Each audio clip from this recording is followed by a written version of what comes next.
tidak layak mendapatkan apa yang kita minta, Allah jadikan doa itu sebagai penghalang keburukan atau penolak musibah. Atau Allah menyimpangkan doa itu sebagai kelayakan di akhirat nanti. Pada intinya tidak sia-sia berdoa. Cuman saya ingin menegaskan di sini, kalau Anda pengen mendapatkan, dikeskan, disegerakan apa yang Anda minta di dunia diberikan oleh Allah tetap dalam keridhaan Allah, bukan istidraj ya.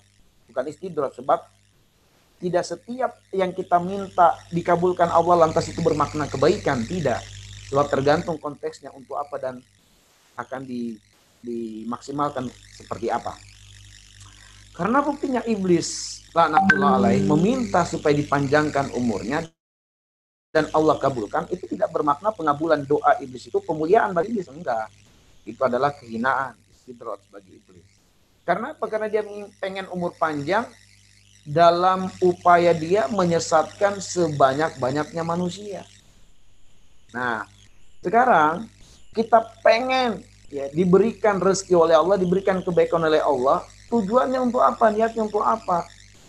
Kalau untuk dakwah, maka layakkan diri kita mendapatkan apa yang kita minta, lalu kemudian begitu Allah berikan kita dengan apa yang kita minta, jadikan dia sebagai wasilah untuk semakin dekat dengan Allah.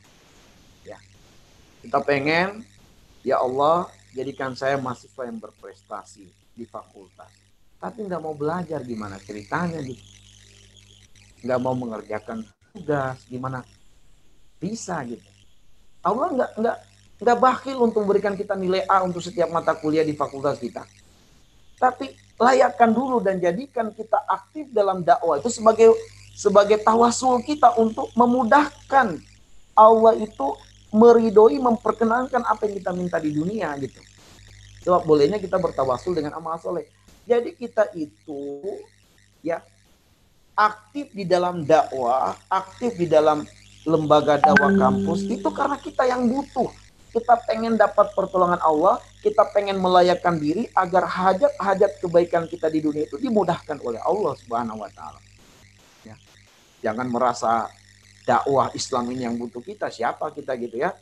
Ya, tanpa kita Islam ini tidak akan padam cahayanya. Allah menjamin hal yang demikian. Yuriduna liyutfi'u nurallahi biafwahihim wallahu mutimmu nurihi walau karihal kafirun.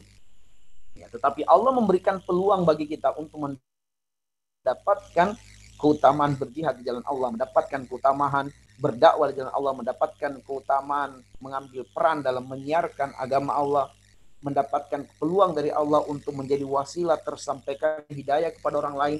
Yang semua ini kerja keras, rasa lelah, rasa capek, keringat bercucuran, itu kita bisa jadikan tawasul kita. Ya Allah, mudahkan saya ketika belajar, mampu memahami materi dengan sebaik-baiknya.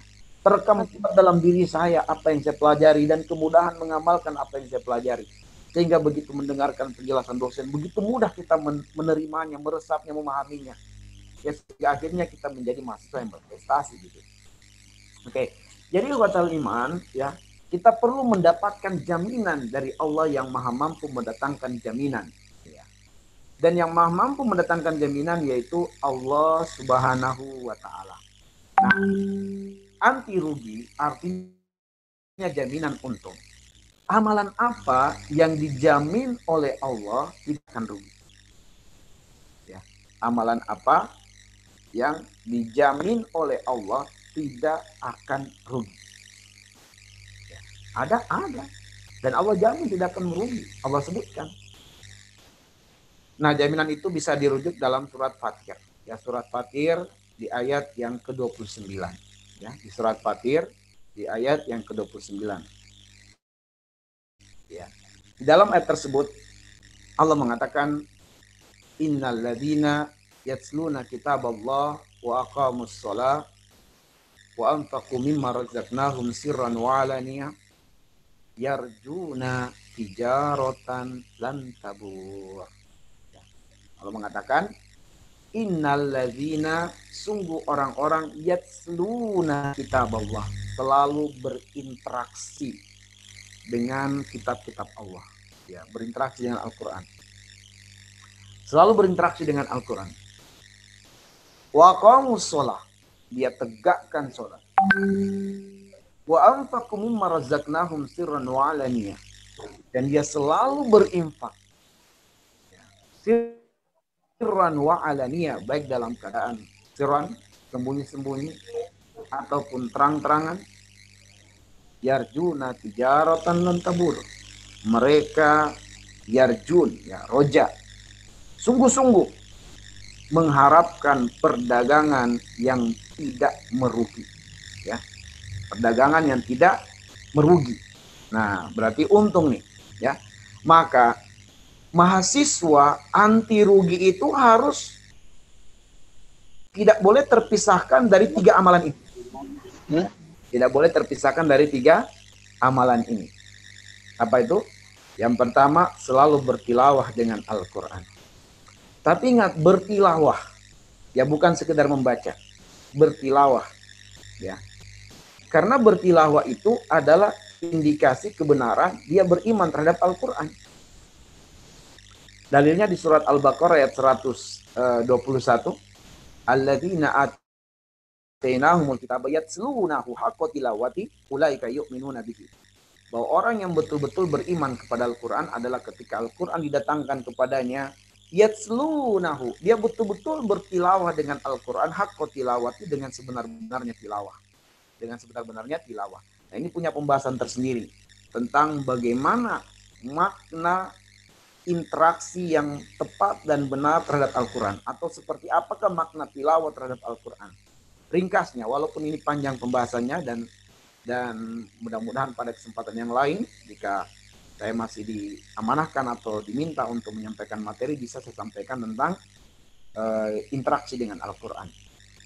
Tapi ringkasnya adalah sebagaimana As-Sa'di dalam tafsirnya menyebutkan bahwa tilawah itu pertama membaca Al-Quran secara baik dan benar. Yang kedua, mengetahui artinya, kandungannya. Yang ketiga, mengamalkannya. Yang keempat, menghafalnya. Dan yang kelima, mendakwahkannya. Nah, gitu, mendakwahkannya. Nah, dalam kaitannya kita sebagai mahasiswa nih, mahasiswa yang anti rugi, nggak mau rugi, pengen sukses terus, ya, pengen untung terus, gitu, dalam mahasiswa. Nah, sekarang kita dikatakan kita berhusnuzon, saya dan Anda mahasiswa, dan kita bertilawah dengan Al-Quran. Makna tilawah dengan Al-Quran tadi yang disebutkan, selain kita baca Al-Quran secara rutin, kita harus tahu artinya. Yang dengan tahu artinya, kita berusaha mengimplementasikannya, mengamalkannya. Tadi misalnya coba kita lihat, ya. Salah satu ciri penghuni surga. Salah satu ciri penghuni surga dalam kaitannya dengan sedekah. Sebab sedekah ini maknanya luas, ya. Sedekah itu maknanya luas. Sedekah itu bisa bersifat materi, bisa bersifat non materi. Sedekah itu bisa yang materi ini disebut dengan infak, dan sedekah yang non materi ya disebut dengan sedekah saja. Lalu infak yang bersifat materi ini ada wajib, ada sunnah. Yang wajib salah satunya adalah zakat. Baik. Nah, ikhwatal iman, coba Anda perhatikan ini ketika nanti kita bertilawah dengan Al-Quran dan kita harus mengimplementasikan Al-Quran dalam hidup kita. Misalnya nih bacaan kita ini, ya, sudah sampai pada surat Ibrahim misalnya. Begitu kita sampai di ayat yang ke-24, kita baca ayat tersebut dan kemudian kita renungi, kita tadabburi, untuk kita amalkan, kita ambil pelajaran. Kita baca 24-25, Allah memberikan perumpamaan. Perumpamaan seorang muslim yang bertauhid, yang telah mengucapkan kalimat syahadat itu, dia bagaikan kasyajaratin thayyibatin, seperti pohon yang kokoh. Apa itu pohon yang kokoh? Pohon yang kokoh itu nggak gampang tumbang, bahkan nggak akan tumbang, itu pohon yang kokoh. Walaupun badai begitu dahsyat berkecamuk menghantam pohon itu dari berbagai arah, pohon itu nggak tumbang. Kenapa? Karena dia kokoh. Bagaimana kriteria pohon itu kokoh? Allah mengatakan asluha sabitun. Akarnya menghujam dengan kuat ke dalam bumi. Asluha sabitun. Wa far'uha fis sama. Batangnya, cabangnya, rantingnya itu menonjol di permukaan, muncul di permukaan menuju ke arah langit gitu. Muncul ke atas. Kalau akar ke bawah, batang, cabang, ranting ke atas. Menjulang ke langit, menuju ke arah langit. Tuti ukulaha kulahinin bizni robbiha. Dan pohon itu menghasilkan buah. Dan Allah menyebutkan kata ukulaha, yaitu sesuatu yang dimanfaatkan. Tidak ada yang disia-siakan atau dibuang. Bermanfaat, ya, dimanfaatkan. Kalau Anda pelajari, Allah memberikan perumpamaan muslim yang bersyahadat itu seperti pohon yang kokoh. Artinya apa? Begitu Anda baca Al-Quran, Al-Quran itu Anda harus realisasikan dalam hidup. Begitu Anda coba realisasikan dalam hidup, Anda sampai pada ayat ini, Anda akan dapati bahwa beginilah model pribadi muslim sejati. Beginilah mahasiswa muslim sejati.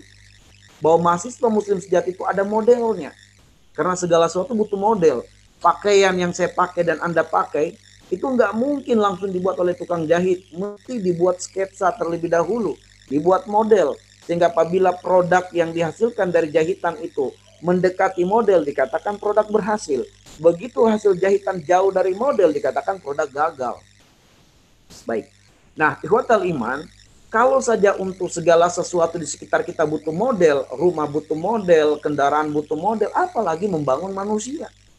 Harus ada model yang menjadi pijakan kita untuk menuju ke arahnya supaya kita ini begitu pengen menjadi insan kamil, insan yang terbaik di sisi Allah dan Rasulnya, kita harus mendekati, ada role modelnya nih, kita dekati model itu. Jauhkah atau semakin dekat? Kalau semakin dekat bagus, semakin jauh inilah galat, penyimpangan nih, harus kita berupaya dekat gitu. Nah ternyata modelnya dari ayat tadi itu ada 3. Pertama harus soleh, ya, kuat akidahnya. Di dalam hati nih, ibaratnya akar yang menghujam nih ke dalam nih. Itu akarnya tuh, iman, akidahnya harus kuat, soleh. Nah kemudian produktif, ini yang nampak di permukaan. Apa yang nampak di permukaan? Produktivitas. Ucapannya, perbuatannya, itu produktif, aktif, bekerja, bukan pemalas. Mohon maaf, bukan pemalas. Jadi kalau ada aktivis dakwah, pada subuh tertidur, saya mau disebut apa nih sebenarnya? Dia ngikut siapa? Kalau dikatakan karena dakwah, Rasul, para sahabat berdakwah, tapi tidak menjadi kebiasaan tidur pagi. Para ulama, Masya Allah, tidak main-main dakwah perjuangan itu, tapi tidak membiasakan tidur pagi. Bahkan mereka menyebutkan dalam kitab-kitab produktivitas mereka, celaan tidur di waktu pagi. Walaupun tidak dosa, tetapi celaan. Kenapa? Karena Allah secara khusus mengatakan, ya, bahwa wadhkurisma rabbika bukratan wasila. Hak Allah itu untuk diingat di waktu pagi dan di waktu petang. Jadi seorang muslim itu nggak boleh sampai nggak produktif di waktu pagi, tidur habis sholat subuh, nggak benar tuh, harus rubah, ya. Karena Rasul mengatakan, Allahumma barik li ummati fi bukuriha. Ya Allah, berikan keberkahan pada umatku di waktu pagi. Nah keberkahan ini akan hilang bagi orang yang tidur pagi. Gitu. Dan Rasul juga mengatakan dalam riwayat Umar bin Khattab radhiyallahu anhu, dalam riwayat Muslim, Rasul mengatakan, "Lau annakum tatawakkaluna 'alallah," ya. "Lau annakum tatawakkaluna 'alallah haqqa tawakkuli la razaqakum kama yarzuqu at-tayr." Kalau kalian itu bertawakal yang benar seperti tawakalnya burung, Allah jamin rezekimu. Apa yang kamu minta Allah akan penuhi. Pengen berprestasi di kampus, mudah Allah kasih kamu jadi mahasiswa berprestasi. Tapi coba lihat burung itu, tabdu khimasan wa taruhu bitonan. Burung itu sudah beraktivitas di awal pagi. Ya. Tabdu goda yagdu itu awal pagi, pagi-pagi banget gitu. Itu sudah beraktivitas, bukan tidur. Gitu. Tabdu khimasan di waktu pagi, burung sudah beraktivitas, sudah bekerja dia. Wa taruhu bitonan. Sore hari dia kembali tercapai apa yang keinginannya. Nah, kalau kemudian kita pengen sukses 4 tahun, ya, paling lama sebagai S1 di Unhas, maka jadilah manusia produktif, dan ukuran sederhananya adalah tidak biasa tidur pagi gitu. Tidak biasa. Artinya kalaupun tertidur pagi itu kondisional. Mungkin karena betul-betul begadang, tapi bukan keumumannya, bukan kebiasaannya. Kalau kebiasaannya tercela. Nggak boleh kotal iman. Ya, nggak boleh. Baik. Nah ini tadi ayat begitu. Kita implementasikan. Produktif, aktif, belajar, semangat berdakwah, ucapannya, lisannya, perbuatannya. Kemudian tu'ti ukulaha kulahin bizni rabbiha. Dia bermanfaat. Hidupnya bermanfaat bagi orang di sekitarnya. lisannya bermanfaat bagi orang, idenya bermanfaat bagi umat, tenaganya bermanfaat bagi umat, potensinya bermanfaat bagi umat. Itulah tu'ti ukul akhlahin. Jadi model muslim sejati itu pertama dia soleh, dia produktif, dan hidupnya berdaya guna. Bermanfaat hidup. Jangan sampai hidup nggak berdaya guna. Harus hidup bermanfaat. Anda harus bercita-cita sebagaimana doa Nabi Ibrahim di dalam surat Asy-Syu'ara ayat yang ke-84. Nabi Ibrahim berdoa, waj'al li lisana sidqin fil akhirin.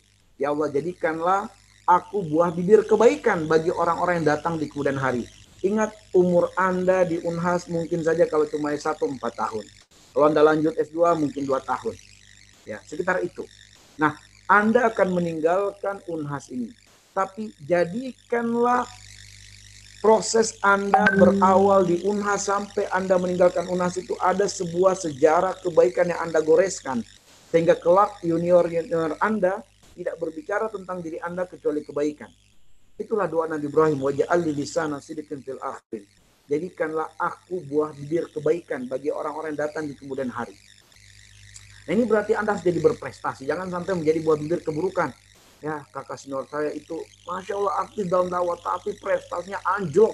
Sampai ketua program studi kami di fakultas mengatakan jangan ikuti si fulan itu, anjlok prestasinya. Ini kita menjadi buah bibir yang buruk tuh. Ini nggak boleh ikhwatal iman. Apakah dakwah salah? Bukan dakwah yang salah. Kita yang berburuk sangka dengan Allah Subhanahu wa taala. Kita menyangka kalau kita urus dakwah itu nggak bisa berprestasi. Kita yang buruk sangka sama Allah. Ya, kita yang bersuuzon dengan Allah Subhanahu wa taala, bukan kemudian karena kita sibuk dakwah, enggak. Kita yang suuzon dengan Allah Subhanahu wa taala. Baik. Nah, ikhwatal iman ahibazani Allah wa iyyakum. Jadi tilawah gitu ya, tilawah. Kemudian yang kedua adalah sholat, menegakkan sholat, menunjukkan sholat itu kan ibadah yang memadukan antara lahir dan batin. Itu sholat, ya. Sholat adalah ibadah yang memadukan antara lahiriah dan batiniah. Sampai-sampai ikhwatal iman untuk mengundang pertolongan Allah Subhanahu wa taala itu adalah dengan sholat, ya. Dengan sholat, wasta'inu bis-sabri was-sholah. Ya, jadikanlah sabar dan sholat ya untuk mengundang pertolongan Allah Subhanahu wa taala. Dan sholat itu maksudnya adalah ibadah yang menunjukkan ketergantungan kita kepada Allah Subhanahu wa taala secara lahir dan batin. Representatifnya adalah sholat. Maka kalau seseorang itu melalaikan sholat itu lahir dan batin dia merasa tidak butuh dengan Allah, sombong itu sudah. Ya.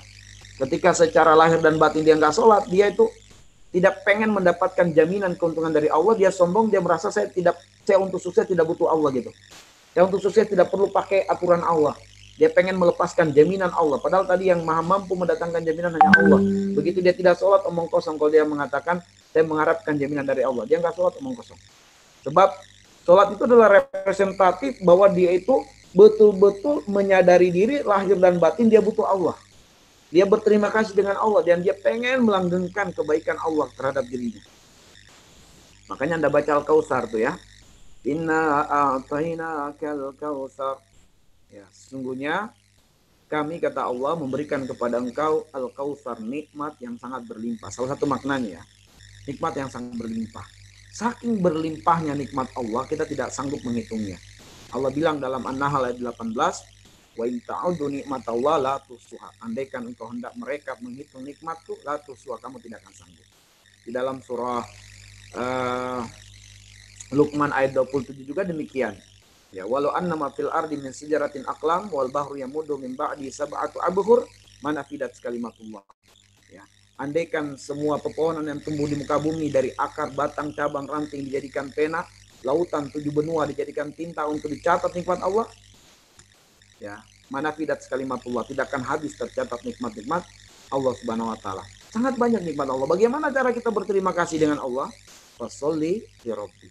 Maka salatlah karena Allah Subhanahu wa taala. Maka yang tidak salat kufur dia kepada Allah. Dan yang terakhir ikhwatal iman ya, supaya mendapatkan jaminan dari Allah Subhanahu wa taala, jaminan keuntungan dan kelayakan untuk mendapatkan keuntungan adalah infak ya. Dan Allah mendidik kita itu menjadikan infak sebagai lifestyle, gaya hidup. Jadikanlah infak itu sebagai gaya hidup. Infak itu artinya sedekah, tapi sedekah materi. Baik buku, baju, pakaian, uang, dan seterusnya. Itu materi intinya. Maka Allah pengen kita itu gaya hidupnya, kalau pengen betul-betul mengharapkan keberuntungan, gaya hidupnya gaya hidup orang kaya gitu. Gaya hidup orang kaya dalam tanda petik. Ya, orang kaya dalam arti sini yang saya maksudkan adalah orang yang merasa cukup. Sehingga dengan merasa cukup dia bisa berbagi. Allah pengen gaya hidup kita itu gaya mentalnya itu harus mental kaya. Mentalnya mental kaya dan gaya hidup kita, lifestyle kita adalah sedekah, infak. Buktinya apa? Ayat ini. Allah mengatakan wa yunfikuna fis sarra'i wad dharra. Bahwa kalau kita bersedekah, sedekahnya itu nggak mengenal musim. Sedekahnya nggak mengenal musim. Ya. Diperkuat dengan dalil yang lain. Ali Imran ayat 134. Allah mengatakan ya, wa yunfikuna fis sarra'i wad dharra. Dia berinfak di waktu sarra wad dharra, lapang ataupun sempit. Artinya apa? Jangankan di waktu lapang, di waktu sempit pun dia tetap bersedekah. Kenapa bisa? Karena gaya hidupnya gaya hidup sedekah. Dan kalau dia bersedekah, niatnya tidak pernah berubah. Ketika dia bersedekah, dilihat orang, tidak dilihat orang, dia tetap bersedekah. Diliput media, enggak diliput media, dia tetap bersedekah. Diumumkan namanya di masjid sebagai penyumbang, sebagai munfik, sebagai musim, atau tidak diumumkan namanya, tetap bersedekah. Kenapa? Karena dia berinfak kepada Allah, niatnya tidak lagi tergoyahkan, tidak ada lagi kepentingan-kepentingan duniawi dan syahwat. Niatnya tidak berubah sama sekali.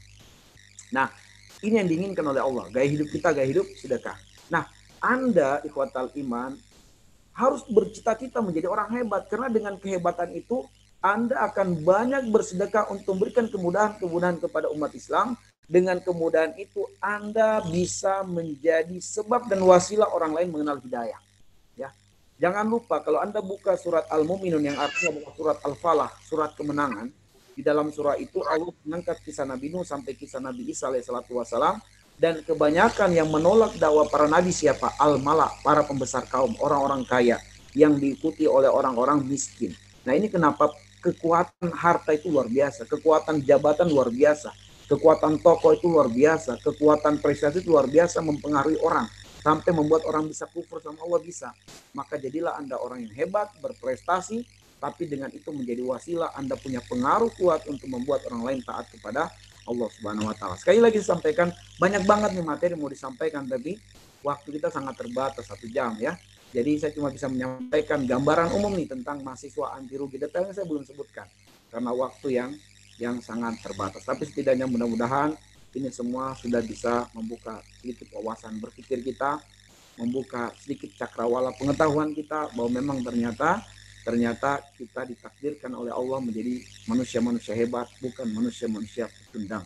Dan kita ditakdirkan oleh Allah untuk menjadi buah bibir kebaikan dalam perjuangan dakwah di jalan Allah, bukan buah bibir keburukan karena aktif dalam dakwah. Saya kembalikan kepada moderator kita. Nasallallahu ayyaja'alana minal ladzina yastami'una al-qaula wa yattabi'una ahsanahu. Itulah tadi materi yang telah disampaikan oleh Ustaz kita. Kemudian saya mewakili peserta mengucapkan jazakallahu khairan kepada Ustaz kita. Untuk yang kesimpulan materi tadi, yaitu mahasiswa anti rugi. Dari perspektif Islam, mahasiswa itu maksudnya pemuda.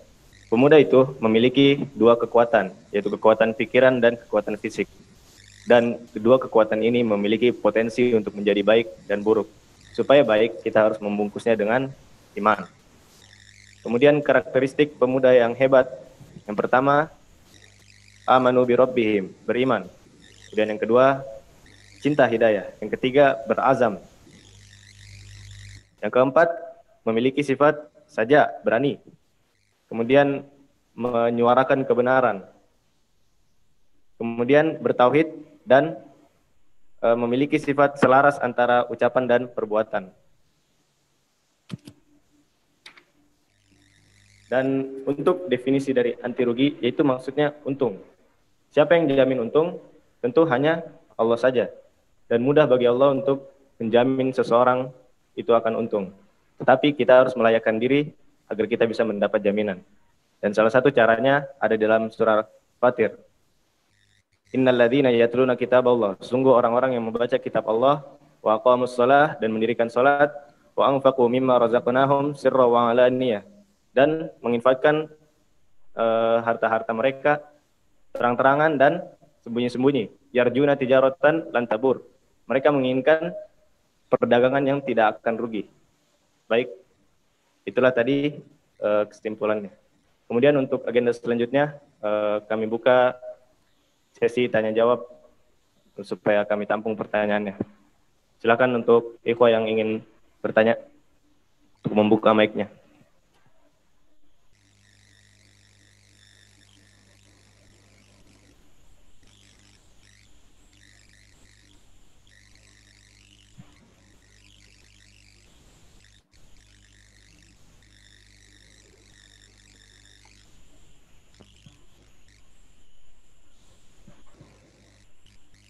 Ya, silahkan deh. Gak usah malu-malu.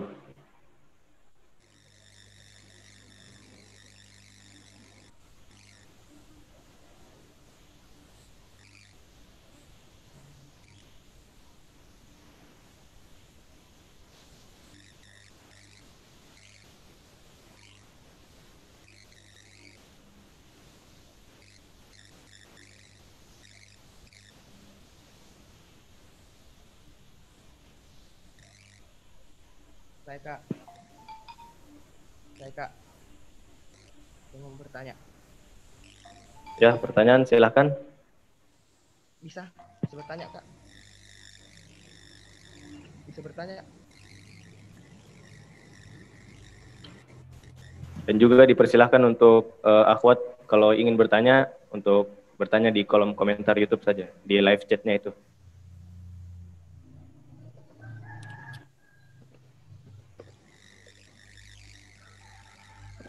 Silakan akhir yang bertanya siapa? Waktu Ya, Ustaz.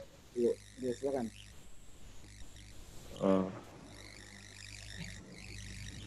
Handika. Handika mau bertanya, Ki? Ye. Oh iya, silakan. Bisa lewat suara di? Ya, lewat suara Ki, nanti saya catat. Assalamualaikum warahmatullahi wabarakatuh.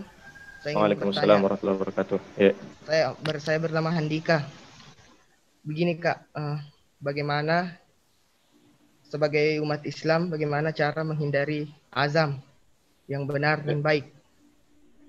Menghindari azam, Dek? Iya. Menghindari azam. Apa itu yang itu keinginan kita loh, supaya maksudnya memiliki azam yang kuat. Iya. Oh iya. Bagaimana memiliki azam yang kuat? Nah. Langsung dijawab. Iya, Ustaz, karena sedikit yang bertanya. Tafadhol. Jadi kuat iman, azam ini azam yang kuat dalam kebaikan ya, bukan azam yang kuat dalam maksiat, bukan azam yang kuat dalam dosa, tapi azam yang kuat dalam kebaikan. Gimana caranya? Sudah disebutkan di awal tadi bahwa pertama dia harus beriman, kemudian dia menuntut ilmu, maka itu pasti azamnya kuat untuk kebaikan. Kenapa demikian? Iman itu adalah sebuah energi. Iman itu adalah sebuah energi. Dan Allah menjadikan hati itu sebagai wadah menampung energi itu. Dalam surat Al-Hasyr ayat 7 Allah mengatakan, bukan surah Al-Hasyr, mohon maaf, surah Al-Hujurat ayat 7. Walakinnallaha habbaba ilaikumul iman wa zayyanahu fi qulubikum. Jadi Allah menjadikan hati itu sebagai wadah energi iman terkumpul. Semakin banyak energi iman, itu yakinilah kekuatan untuk melakukan kebaikan itu semakin kuat. Sedikit energi iman, sedikit pula kemauan untuk melakukan kebaikan. Ya. Karena itulah Anda akan temukan di dalam Al-Quran, seruan ya ayyuhalladzina amanu itu berjumlah 89 ayat. Ya ayyuhalladzina amanu berjumlah 89 ayat. Dan Anda lihat, setelah seruan ya ayyuhalladzina amanu, kalau bukan perintah pasti larangan. Kalau bukan kelanjutannya berisi perintah untuk dilaksanakan oleh orang beriman, pasti berisi larangan untuk ditinggalkan oleh orang beriman. Kenapa? Karena yang mampu menjalankan kebaikan dan meninggalkan larangan itu hanya orang yang beriman. Energi inilah yang membuat tergeraknya hati untuk menjalankan perintah Allah dan tergeraknya hati mendapatkan kekuatan untuk meninggalkan larangan Allah Subhanahu wa taala. Nah, salah satu wasilah iman itu untuk masuk menancap kuat di dalam hati seseorang adalah dengan ilmu. Ya, dan seutama-utama ilmu adalah al-khabar as-shadiq, mengkaji ayat-ayat Allah, mengkaji wahyu, ayat Allah dan hadis Nabi sallallahu alaihi wasallam, karena Allah mengatakan wa idza tuliyat alaihim ayatuhu zadatuhum imanan. Ya. Apabila orang-orang yang beriman itu diperdengarkan, dijelaskan, dibacakan ayat Allah, zadathum imanan. Energi imannya akan bertambah. Energi imannya akan bertambah. Nah, inilah kenapa tilawah ini adalah kebutuhan pokok. Kebutuhan prima, ya, kebutuhan prima. Ini berbicara hidup dan mati, bahkan lebih daripada itu. Sebab manakala kemudian kita hidup tanpa iman, kita akan menjadi manusia sehina-hinanya, dan manakala kita meninggal tanpa iman, kita akan meninggal sehina-hinanya. Kita hidup dengan iman, walaupun kita dalam kondisi sangat miskin dunia, tapi hidup dengan iman kita menjadi manusia termulia di sisi Allah, dan meninggal dengan iman walaupun dalam kondisi sangat-sangat miskin, kita meninggal dengan kemuliaan. Maka iman inilah yang menjadi harga diri, izzah seorang muslim. Sehingga Allah mengatakan dalam surat Ali Imran ayat 139, wala tahinu wala tahzanu wa antumul a'launa in kuntum mu'minin. Wala tahinu wala tahzanu, jangan kau rendahkan dirimu dan jangan kamu bersedih. Sebab manakala iman itu bersemayam di dalam hatimu, maka engkaulah yang paling tinggi derajatnya, kedudukannya di sisi Allah Subhanahu wa taala. Jadi azam yang kuat untuk kebaikan ini mesti menjadikan energi iman banyak mewadahi hati kita. Dan di antara cara untuk mengundang banyak energi iman mewadahi hati kita, memenuhi hati kita, adalah dengan mendekatkan indera-indera kita dengan ilmu. Dekatkan pendengaran dengan ilmu. Dekatkan mata dengan ilmu. Dekatkan lisan dengan ilmu. Dekatkan pikiran dengan ilmu. Dekatkan kedua tangan dengan ilmu. Dekatkan kedua kaki dengan ilmu. Buka hatinya untuk ilmu, maka insya Allah azam yang kuat untuk kebaikan akan lahir dari dalam diri Anda dan akan terimplementasi dalam kehidupan real. Oke, tafadhal, silakan Ustaz moderator. Terima kasih jawabannya Ustaz. Kemudian saya persilahkan kepada Akh Fadli, tadi sempat dia chat mau bertanya. Silakan Fadli.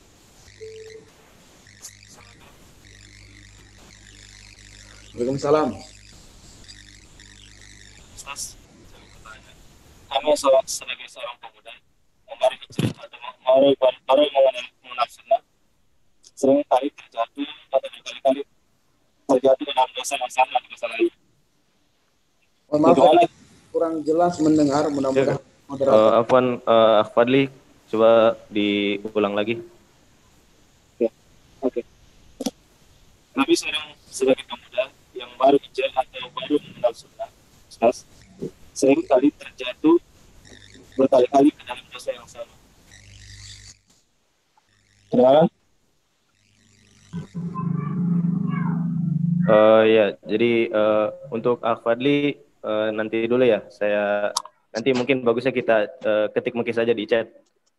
Kemudian Ustaz, ada pertanyaan dari YouTube, yaitu apa tipsnya supaya tidak tidur di pagi hari, karena biasa setelah sholat subuh, setelah ngaji dan zikir pagi tanpa sadar langsung tertidur.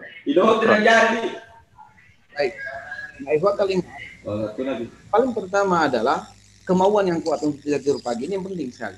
Ya, ini penting sebab kemauan itu sendiri adalah kekuatan. Walladzina jahadu fina lanahdiyannahum subulana. Allah Maha tahu tentang hati kita. Ya. Apabila Allah mendapat dalam hati ada kemauan kuat, ada kesungguhan untuk menjalankan serangkaian taat ibadahan, Allah akan mudahkan. Allah akan mudahkan. Tapi jikalau azam yang lemah, kemauan yang kuat, ya susah. Susah memang. Nah, mungkin awal-awalnya dia akan rasa berat, tapi Allah tahu kejujuran hatinya. Dia pengen melawan, dia pengen mengalahkan itu. Tapi begitu kemudian dia terjatuh. Tapi besok dia pengen kalahkan, maka insya Allah dia akan diberikan hidayah dan taufik oleh Allah untuk bisa mengalahkan hal itu. Nah, ini disebut dengan jihad. Ya, jadi jihad itu ikhwatal iman. Jihad itu menurut Ibnu Qayyim al-Jauziyah ada 4 klasifikasinya. Ya, ada 4 klasifikasi jihad. Yang pertama adalah al-jihadu ala nafsi, yaitu jihad melawan kebodohan. Ya, jihad melawan kebodohan diri kita. Sebab diri kita ini pengen langgeng dengan kebodohan, yaitu melanggengkan kemalasan dalam hidup ini. Maka untuk merubahnya itu butuh jihad. Nah, di antara caranya adalah wal asr innal insana lafi khusr illa alladziina amanu wa amilus sholihat wa tawassaw bil haqq wa tawassaw bis sabr.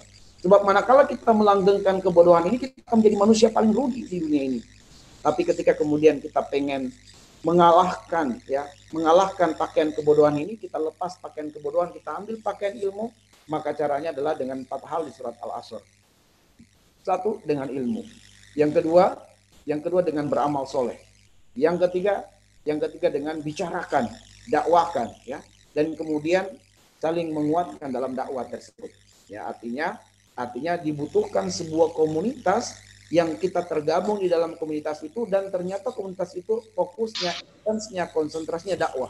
Itu juga adalah diantara doa Nabiullah Ibrahim alaihissalam dan beberapa nabi yang lain yang diabadikan Allah doanya dalam Al-Quran, yang berdoa wa alhiqni bis-sholihin. Ya Allah, kumpulkan aku dengan orang soleh, gitu ya. Jadi kita dibersamakan Allah, berada dalam komunitas orang soleh, itu suatu nikmat yang Anda harus syukuri. Kita bisa terpilih dan tergabung di LDKMP Munas, itu suatu nikmat yang harus kita syukuri, batal iman. Terus dan itu nikmat dari Allah. Walhiqni bis-sholihin, kumpulkan aku dengan orang soleh, ya. Nah, ikhwatal iman ahibazani Allah wa iyyakum, apatah lagi kalau komunitas orang soleh ini bukan hanya soleh secara individu, tapi dia soleh individu dan ingin menyolehkan orang lain. Nah, ini luar biasa nih, maka bergabunglah dalam komunitas tersebut, ya, supaya insya Allah kita akan mendapatkan kekuatan dan kemudahan dari Allah untuk memaksimalkan potensi yang Allah titipkan pada diri kita dalam hal ibadah kepada Allah.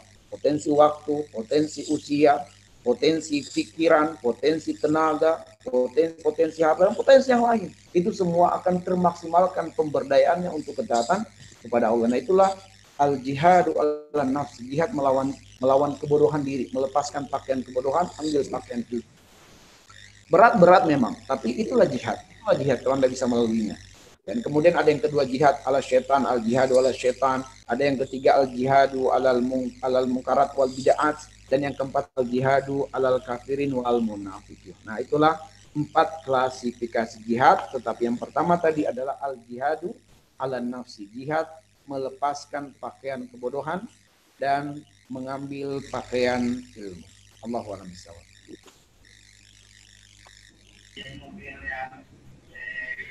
Nah, syukron jawabannya Ustaz. Kak, mau bertanya. Oh, baik. Pasal apa aku sekali tapi kita buka kita jika supaya ngancado gitu. Mau bertanya. Pasal milah buat. Mohon di-mute dulu sebentar. Aja. Untuk tadi Akh Fadli, bagaimana Akh Fadli, masih sudah kita tulis pertanyaan tak?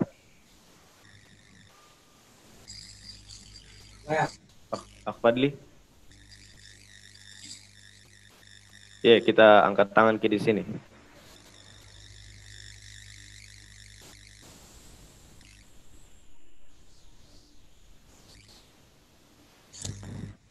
Baiklah, saya buka lagi pertanyaan satu lagi. Silakan untuk ikhwah yang ingin bertanya.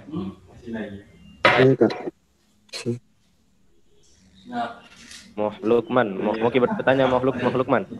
Iya, Kak. Oh ya, silakan, tafadhol.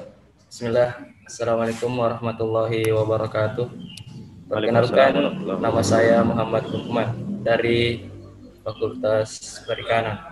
Baik, Kak. Mohon nasihatnya Ustadz kepada kami para mahasiswa baru agar tetap istiqomah di jalan Allah. Karena dalam menjalani kehidupan di kampus banyak sekali godaan dan tekanannya, Kak. Sekian. Baik, saya ingin memberikan satu tips. Dan tips ini kalau memang sungguh-sungguh Anda menginginkannya, Anda sungguh-sungguh ingin mendapatkannya, maka amalkan. Ya. Saya akan memberikan satu tips, yaitu doa. Doa yang diajarkan atau dikuduahkan oleh Nabiullah Ibrahim alaihissalam. Dan ingat, Nabi Ibrahim ini salah seorang rasul yang secara khusus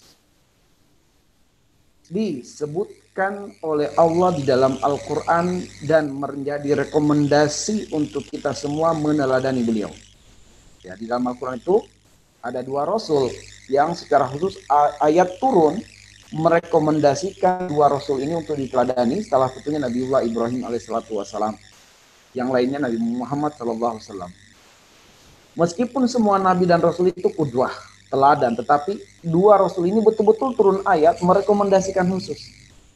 Nah, Nabiullah Ibrahim alaihissalatu wassalam di dalam surat Al-Mumtahanah ayat yang keempat, qad kanat lakum uswatun hasanah fi Ibrahim. Ada keteladanan yang sempurna bagi kalian pada diri Ibrahim alaihissalam. Apa di antara keteladanan yang kita dapatkan pada Ibrahim adalah ketawaduan, yaitu merasa butuh dengan Allah dan selalu melibatkan Allah dalam setiap hidup. Sampai ketika dia berhijrah pun, ya dia mengatakan, inni dahibun ilallah, sayahdini. Ya, saya akan berhijrah, saya akan berjalan, saya akan menuju kepada apa yang diridhoi oleh Tuhanku. Dan Tuhanku akan memberikan hidayah kepadaku. Jadi dia berani mengambil keputusan, mengambil pilihan, karena dia senantiasa melibatkan Allah dalam hidup. Itulah ketawaduan. Dan bentuk atau bukti ketawaduan beliau adalah banyaknya doa Nabiullah Ibrahim yang diabadikan Allah di dalam Al-Quran. Ya. Jadi kalau ada pertanyaan doa Nabi dan Rasul yang paling banyak terabadikan di dalam Al-Quran, jawabannya doa Nabiullah Ibrahim alaihissalatu wassalam. Dan ketika doa Nabiullah Ibrahim alaihissalatu wassalam ini dikumpulkan dan sudah ada aplikasinya di internet, di Play Store Anda cari doa para nabi, muncul di sana doa sejumlah nabi. Nah, doa Nabi Ibrahim Anda buka, maka doa Nabiullah Ibrahim itu dapat diklasifikasikan menjadi 3. Pertama, doa visi pribadi, doa visi keluarga, dan doa visi keumatan. Nah, yang mau saya angkat adalah doa visi pribadi. Bahwa untuk supaya bisa istiqomah dalam kebaikan ini, hafalkan doa Nabiullah Ibrahim, ya, doa yang berkenaan dengan visi pribadi. Banyak doa visi pribadi, tapi saya mau pilihkan di surah Asy-Syu'ara ayat 83 sampai 85. Hafalkan doa ini. Bagaimana doanya? Ya, sebab doa inti yang diminta Ibrahim itulah tips untuk istiqomah. Apa doanya? Doa yang pertama beliau mengatakan, Rabbi habli hukma wa alhiqni bis solihin waj'alni lisana sidqin fil akhirin waj'alni min warasati jannatin na'im. Nah, beliau alaihissalam meminta 4 hal dalam doa ini. Pertama, memohon agar diberikan ilmu hikmah. Yang kedua, meminta agar dibersamakan, dikumpulkan, digabungkan, bariskan di dalam komunitasnya orang-orang soleh. Yang ketiga, dia memohon agar hidupnya bermanfaat bagi umat sehingga umat tidak membicarakan tentang dirinya kecuali kebaikan. Dan yang keempat, dia minta untuk dimasukkan ke dalam surga. Nah, 4 hal ini yang Anda harus selalu minta dan realisasikan dalam hidup. Pertama, ilmu hikmah. Apa itu ilmu hikmah? Ibnu Katsir mengatakan ilmu hikmah itu ada 3 definisi atau makna ilmu hikmah. Pertama, ilmu hikmah itu adalah ilmu yang melahirkan kesadaran bertauhid. Ilmu apapun yang Anda pelajari, mau biologi, kedokteran, fisika, kimia, hukum, atau yang lainnya, begitu Anda pelajari, lahir kesadaran bertauhid, itu ilmu hikmah. Yang kedua, ilmu yang menggerakkan jiwa untuk konsisten dan komitmen di atas kebenaran, itu ilmu hikmah. Yang ketiga, ilmu yang menggerakkan jiwa untuk memberikan manfaat seluas-luasnya kepada manusia, itu ilmu hikmah, itu ciri ilmu hikmah.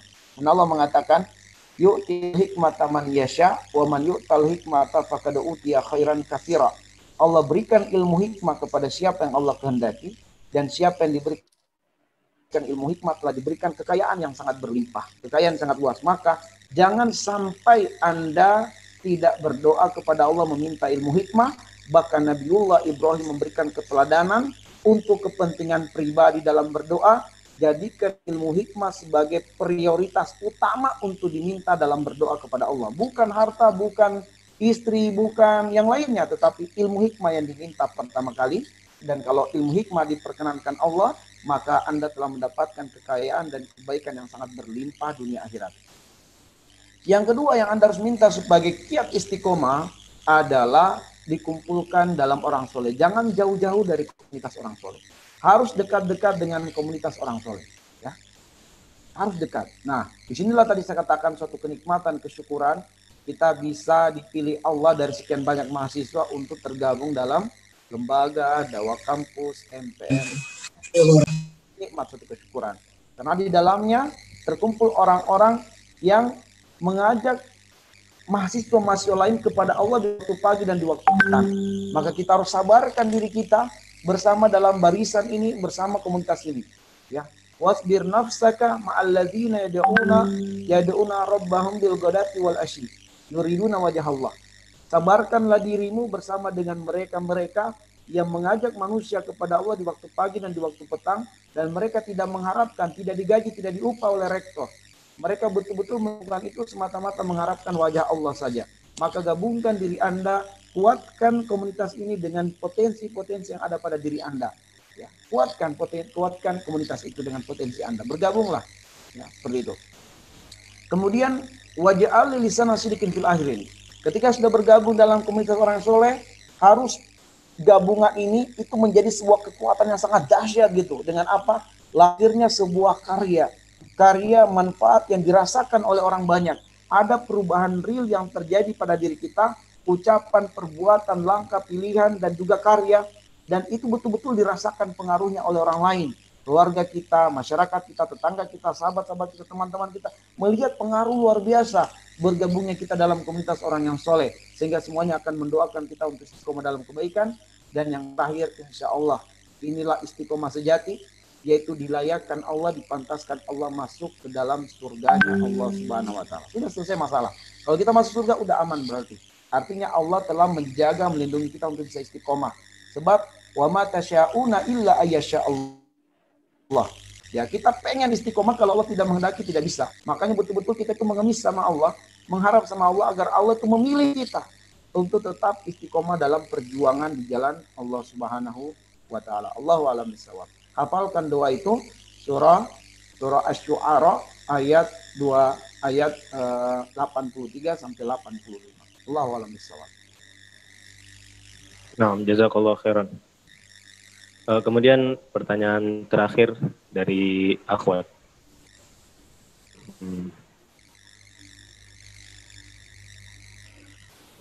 Ustaz, bagaimana cara kita terhindar dari sifat malas dalam mengerjakan perintah Allah?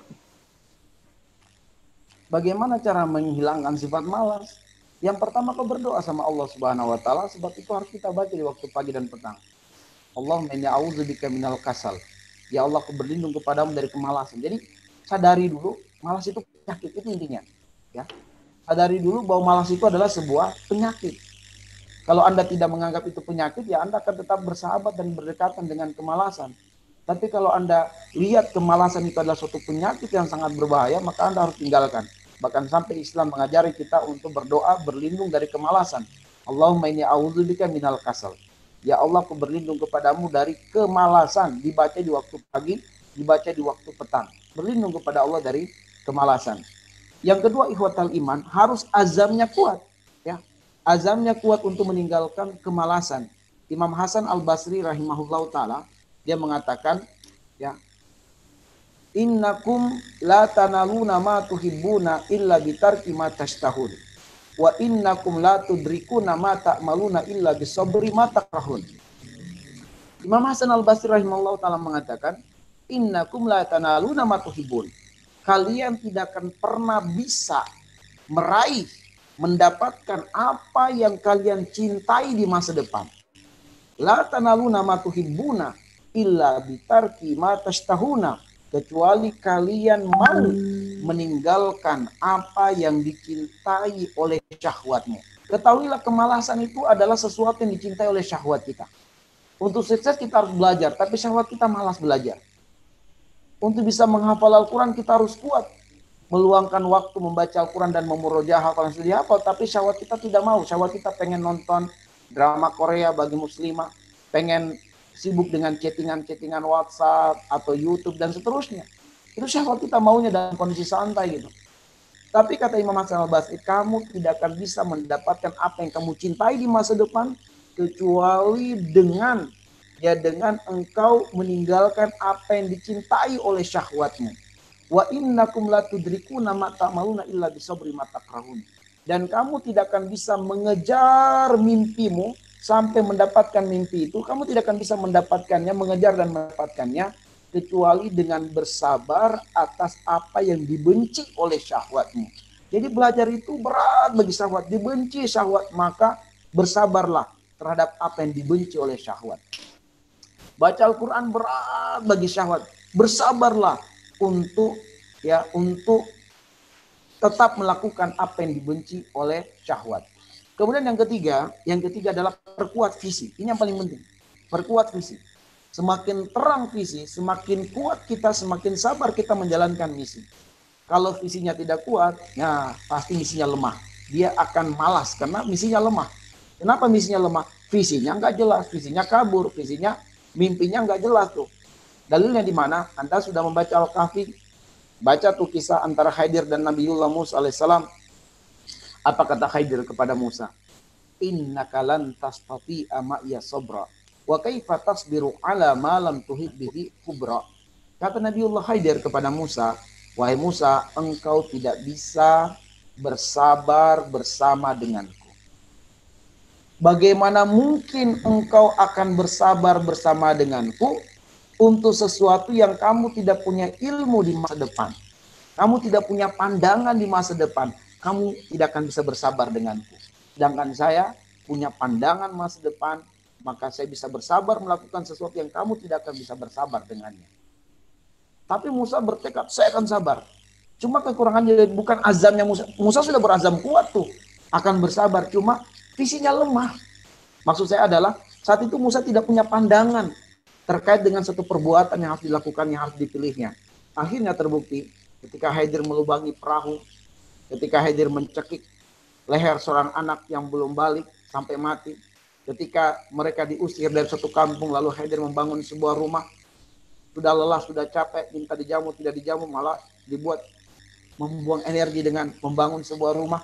Semua kondisi ini membuat Nabiullah Musa tidak bersabar karena dia tidak punya pandangan masa depan kenapa itu harus dilakukan.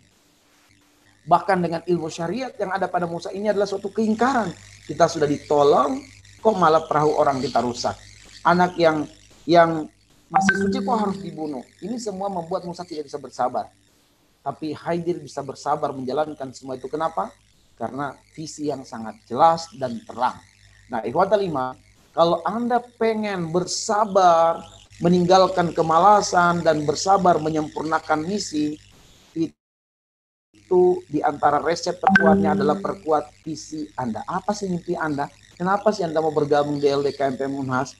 Kenapa sih Anda memilih Unhas ini, fakultas ini, fakultas itu? Kenapa Anda pilih itu? Apa sih mimpi Anda sebenarnya? Apa dream Anda?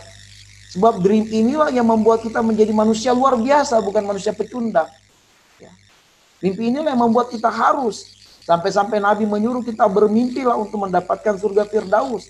Sehingga harus selalu berdoa agar dimasukkan ke dalam surga Firdaus. Bermimpi, ikhwah. Kalau Anda tidak bermimpi, ya susah.